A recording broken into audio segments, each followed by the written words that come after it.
But he called his hot streak, quote, a special ride. He's currently fourth in MVP odds, according to Fox Bet Sportsbook. But if Steph had a vote, it would go his way. Y'all take a listen. Are you the MVP this year? I mean, I gotta be. Okay. All right. I probably won't get it, but I mean, whatever. No, don't say that.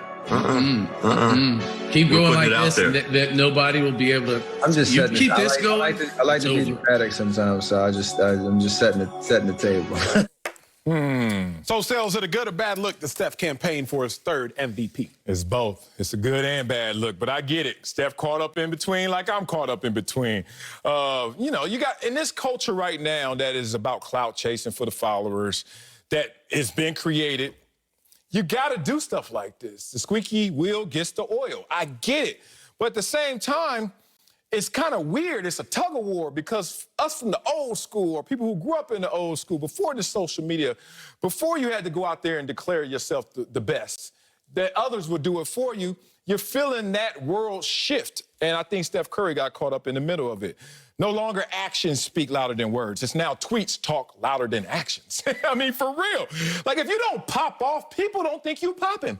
Like, for real. That's real. Dog, That's real. That's my boy. I told you about Seaway. My boy Seaway, check me. I owe you a phone call too, big dog. I'm sorry, brother, but I got too many kids. Anyway, Seaway was like, dog, you know that you have been away from the block, away from the hood in terms of living and circumstances more than you were on it. You're 46 now. You've been rich for 25 years, and you grew up adverse conditions for 21 years. Some kids don't know you. Kids ain't trying to hear that. They don't know about all the stories that you and I chop up. And you be like, damn, Sel, you had that? Yeah, I did that. But I don't walk around like that. And then I get forgotten. And Steph Curry like, hey, in case you forgot, I'm over here giving people buckets. So I get the tug of war that he got caught up in between. If you don't pop off, people think you ain't popping. That's real. And in all honesty, you can almost take it a step further because perception is to a degree reality. So if you don't pop off, you might not be popping.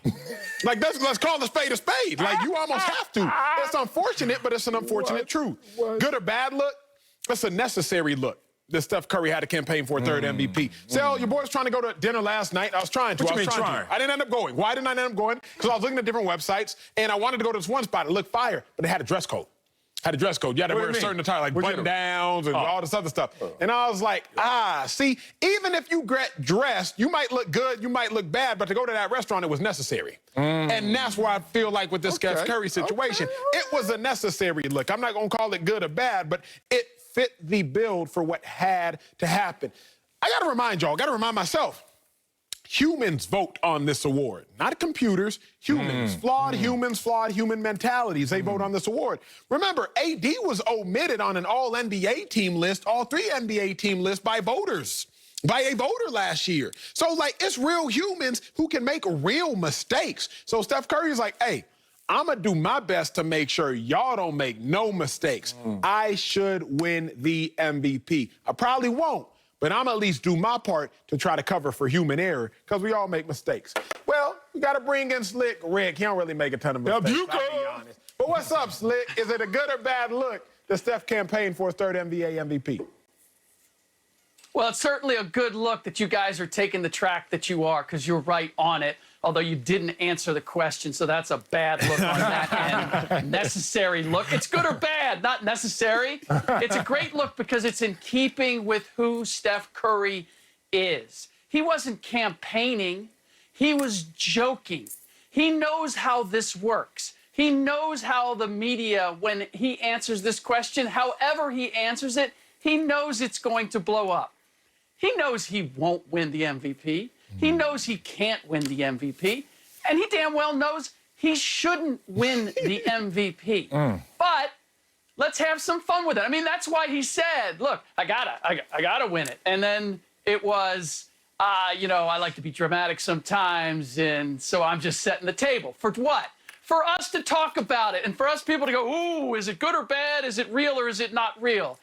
This is the same guy who, when he warms up, give me a little flavor of Steph Curry. This is what we know Steph Curry for as much as anything else. Now, is this a guy who's all about, let me tell you, I'm the MVP, I gotta be the MVP? Or is this a guy who just loves to have fun and knows that there's value in having fun? Because this is the one element that you guys hit that I think is valid, which is that he has to think like he's the MVP. He has to operate like he's the MVP because he has this Warriors team that doesn't have a chance of even making the playoffs if he's not operating and thinking and playing at an MVP level. So the mindset of trying to be an MVP is very real, but he also realizes how this game is played and knows that it's not. And so he's on a podcast with Rex Chapman and says, you know what, let me have a little fun with it because people are going to have fun with it anyway. Yeah, I mean, he was having fun with it, but like you said, what's engineering this, what's really driving this is the fact that in this world today, you have to do these type of things to cause attention, to bring attention to your greatness, or people just won't even deem it great. And that's what's crazy about it. Like Steph Curry's the best shooter all time. You say that, somebody already want to throw somebody else's name in there, and you're like, okay. And then Steph Curry's like, all right, let me make a mockery of how well I shoot by going to half court or going underneath, tunnel 1A and just shooting 90-footers and like, yeah, where was that at 20, 30 years ago? Like, it's just so crazy, man. I feel the same thing in all facets of life, bro. Man, these little kids be out here trying to check me sometimes, and I just look at them, I stare. I'm like, I ain't got nothing to say in response, but what have you ever done for the community, Marcellus? I was like, oh, I ain't did that much, But if you want to go through NFL players in terms of their commitment to their community, name another player that won the Walter Payton Man of the Year 1, 2, 3 times like your boy did. See, I just did what Steph Curry just did. And now everybody's like, oh, he did do stuff for the community.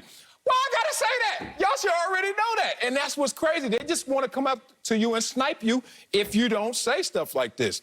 Heller said it best, John Heller, producer. He said, it's almost like your social media account has to be a fan account of yourself now. Like, you got to actually run your account like, okay. Heller said that? Heller said that. I don't want Everything credit for good that. Marcellus says, Heller says. No. Slick, No, everything I do and everything I say.